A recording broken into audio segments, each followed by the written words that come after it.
வணக்கம், நான் உங்க வில்லேஜ் இன்வெஸ்டர். இன்னைக்கு நம்ம என்ன பார்க்க போறோம்னா செபியை பத்தி பார்க்க போறோம். இந்த செபினா என்னன்னா security and exchange board of India.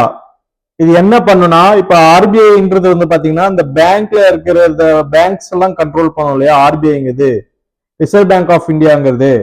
அந்த மாதிரி பாத்தீங்கன்னா இந்த செபிங்கிறது பாத்தீங்கன்னா ஸ்டாக் மார்க்கெட்டு, மியூச்சுவல் ஃபண்டு, அடுத்தது பாத்தீங்கன்னா இந்த ஐபிஓ, இது எல்லாமே பாத்தீங்கன்னா யாருடைய கண்ட்ரோல்ல வரும்னு பாத்தீங்கன்னா இந்த செபி கண்ட்ரோல்ல தான் வரும்.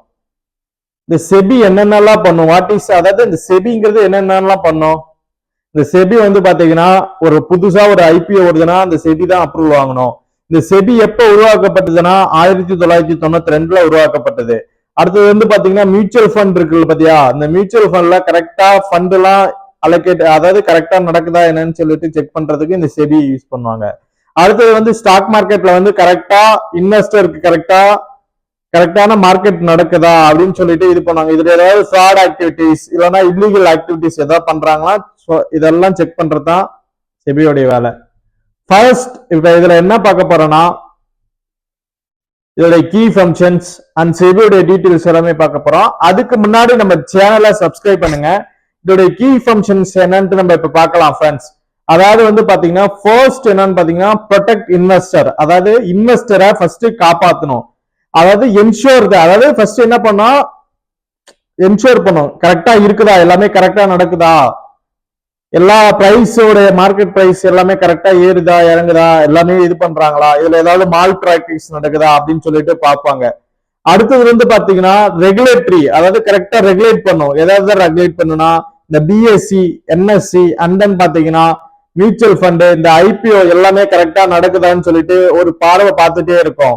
அதுக்கப்புறம் பாத்தீங்கன்னா மேக் ஷோர், அதாவது டிரான்ஸ்பரன்சியா இருக்கும். ஒரு கம்பெனில பாத்தீங்கன்னா ஃபிளேக்கான ரிப்போர்ட் கொடுக்கறதுக்கும் வாய்ப்பு இருக்கு இல்லையா. ஒரு கம்பெனி எடுத்துக்கிட்டீங்கன்னா அவங்க ப்ராஃபிட்டை வச்சுதான் அந்த ஸ்டாக் மார்க்கெட்டோட பிரைஸ் ஏறுறது இறங்குறது எல்லாமே இருக்கும். அப்படிங்கும்போது பாத்தீங்கன்னா அந்த கம்பெனிங்கிறது ஃபிளேக்கான ஒரு ரிசல்ட்டை கொடுத்துட்டு அது ஸ்டாக்கோட பிரைஸ் ஏறி எடுத்து பம்ப் அண்ட் டம்ப் பண்ணா நம்மளால தெரியாது இல்லையா. அதை எல்லாமே கரெக்டா ஒரு ரெகுலேட் பண்ணி இந்த கம்பெனியோடைய ரிசல்ட் பாத்தீங்கன்னா டிரான்ஸ்பரன்சியா இருக்கிறது பாத்துக்கிறது பாத்தீங்கன்னா இந்த செபியுடைய வேலை தான். அடுத்து பிரிவென்ட் த இன்சைட் ட்ரேடிங், அதாவது பாத்தீங்கன்னா என்ன, இந்த 10 பேர்கிட்ட சொல்லி இந்த இது பண்ணாங்க, ஷேர் ரிக்கிங் பண்ணுவாங்க இல்லையா, நீ வாங்குங்க நீங்க வாங்க நீங்க வாங்கன்னு சொல்லிட்டு திடீர்னு வித்துட்டு எல்லாமே போவாங்க இல்லையா, அந்த மாதிரி இன்சைட் ட்ரேடிங் எதுவும் நடக்காத பாத்துப்பாங்க. திடீர்னு பம்ப் அண்ட் டம்ப் பண்ற மாதிரி தான் இந்த கான்செப்ட்லயே வரும். இதுல பாத்தீங்கன்னா உள்ளுக்குள்ளே அவங்க கம்பெனியோட ஷேர்ஸ் வாங்கி வாங்கி வாங்கி ஏத்துவாங்க. அந்த மாதிரி பண்ணாம நடக்காம பாத்துப்பாங்க.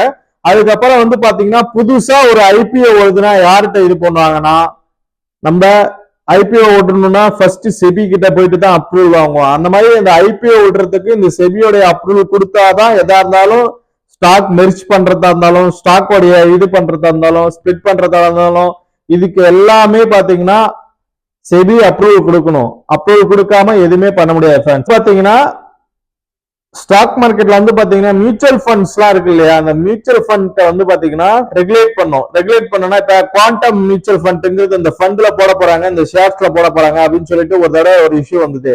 அந்த மாதிரி அந்த இஷ்யூஸ் எல்லாம் நடக்காம பாத்துக்கிறதுக்காக என்ன பண்ணுவாங்கன்னா, அதாவது பாத்தீங்கன்னா முன்னாடியே அந்த இதெல்லாம் தெரிஞ்சுக்கிட்டு அந்த ஷேர்ல இன்வெஸ்ட் பண்ணலான்ட்டு அவங்க சொந்தக்காரங்களுக்கு தெரிஞ்சவங்க அங்க வேலை செய்யறவங்க இந்த மாதிரி சொல்லிட்டு இந்த மாதிரி இஷ்யூ ஆகுது இல்லையா, அதெல்லாம் வெளியே வராத பாத்துக்கிறதுக்காக தான் இந்த செபின்றது என்ன பண்ணுவாங்கன்னா இந்த தவறுலாம் நடக்காத பாத்துப்பாங்க.